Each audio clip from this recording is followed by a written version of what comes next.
Im Sommer 2021 waren Jonas, Inga und ich spontan auf einem Packrafting-Kurs im Mölltal. Und weil es bisher noch kein einziges Video gibt, in dem jemand was über die coolen Kurse bei Packraft-Touren verzeiht, haben wir uns gedacht, wir stellen das ins Internet, damit die von euch, die sich überlegen, so einen Kurs zu machen, einen Eindruck bekommen, worauf sie sich einlassen. Der Kurs ging über 5 Tage und nachdem wir uns mit dem Material vertraut gemacht haben, sind wir am ersten Tag erst einmal nur auf dem See gepaddelt. Dabei haben wir anfangs verschiedene Paddeltechniken geübt und verfeinert und haben zum Schluss Kenterübungen gemacht. Um zu trainieren, wie man wieder ins Boot kommt und sich daran zu gewöhnen, unter Wasser aus dem Boot auszusteigen. Auf Nacht sind wir noch über eine Stunde zusammengekommen und die Annika hat uns Theorie zu fließenden Gewässer für Paddler beigebracht. Unter anderem, wie man Gefahren auf dem Fluss erkennt, wie man auf dem Fluss anhält und wieder anfährt und wie man sich verhält, wenn einer aus der Gruppe kentert oder wenn man selber kentert. Am zweiten Tag hatten wir mit dem Wetter etwas mehr Glück und sind erst einmal einen ruhigeren Abschnitt auf der Möll gefahren, um die Theorie vom Abend vorher üben zu können. Über 2 Stunden sind wir in jedes Kehrwasser gefahren, das hergegangen ist. Am Anfang hat uns das noch manchmal gefuchst, aber am Schluss von der Fahrt hatten es dann doch alle sauber raus.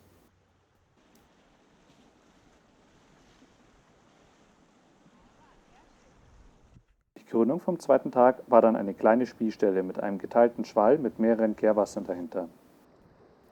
Da sind wir mehrmals runtergefahren, einfach weil es so eine Gaudi war.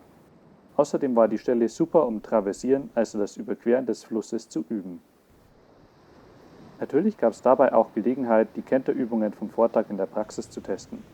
Aber das Nette, wenn man einen Guide wie die Annika hat, die seit 20 Jahren Kajak und seit 10 Jahren Packraft-Unterricht gibt, ist, dass man nie Angst haben muss, wenn es einmal reinhaut. Die hat immer alles im Griff und Mensch und Material oft schon wieder eingesammelt, bevor der Rest vom Kurs überhaupt mitbekommen hat, dass jemand schwimmen gegangen ist. Nach der eher ruhigen Fahrt vom zweiten Tag sind wir am dritten Tag eine deutlich anspruchsvollere Strecke gepaddelt. Da kam uns die Theorie zu Löchern, Verblockungen, Kehrwassern, Wellen und Rechen auf alle Fälle zugute und wir konnten uns die verschiedenen Elemente, die so ein klassischer Alpengebirgsfluss hat, hautnah anschauen und ausprobieren. Wir finden, so ein spritziger Ritt über die Wellen hat etwas unglaublich Befriedigendes und die meisten Leute, die das schon mal ausprobiert haben, werden uns dabei wahrscheinlich zustimmen.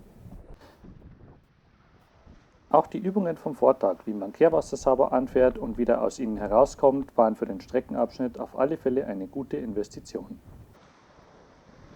Bei den längeren Wildwasserpassagen ist dann schon eine erhöhte Konzentration gefragt, um Hindernisse rechtzeitig zu erkennen und die richtige Linie zu treffen. Alles in allem war der Tag eine Fetzen-Gaudi und der Flussabschnitt mit seinen langen Wildwasserpassagen auch definitiv sehr lehrreich. Am vorletzten Kurstag ging es dann in die Mölltaler Wildwasserarena. Das Areal, in dem die anreinende Gemeinde eine Wildwasserübungsstrecke in den Fluss gebaut hat, gibt es erst seit ein paar Jahren und eignet sich super, um verschiedenste Übungen auf und im Wasser zu machen. Aber bevor es aufs Wasser ging, waren wir noch eine ganze Weile am Ufer beschäftigt. Thema des Tages war Wasserrettung. Dabei ging es sowohl um Selbstrettung als auch um Rettung anderer. Selten kann einem Schwimmer jemand anders besser helfen als die Person selbst. Aber wenn man vorhat, schwierigeres Wasser zu paddeln, ist es auf alle Fälle wichtig, dass alle im Team wissen, was zu tun ist, wenn sich jemand nicht mehr selbst aus dem Wasser ziehen kann.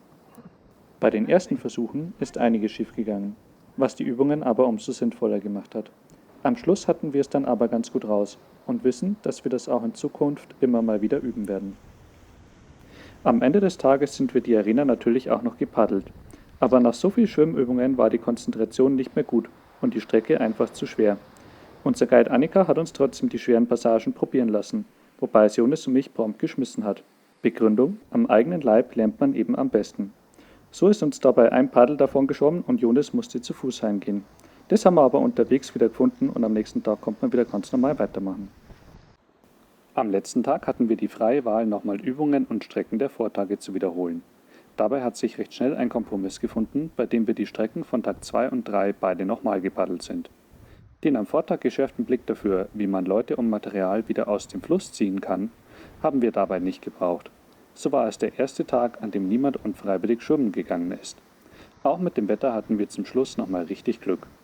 Unser Fazit: Auch wenn man nur von anderen Bootstypen umsteigt, so wie wir, macht es Sinn, einen Grundkurs um Techniken, Umgang mit Gefahren und so manche Eigenschaften der Packrafts kennenzulernen. Absolut Sinn. Wenn man es dann entsprechend kann und auch besser versteht, warum das Boot wie reagiert, macht das Bootfahren auch gleich nochmal viel mehr Spaß. Den Kurs selbst fanden wir alle drei richtig klasse. Das Konzept ist gut durchdacht und man nimmt viel mit, wovon wir, bis auf manche Rettungstechniken, seither auch alles schon anwenden konnten. Im Speziellen, dass Annika auf die individuellen Anforderungen aller Teilnehmenden intuitiv eingeht und in unserer zusammengewürfelten Gruppe aus Couch Potatoes, Sportlern, Behinderten bis hin zu Rentnern so alle auf ihre Kosten kommen, war echt super.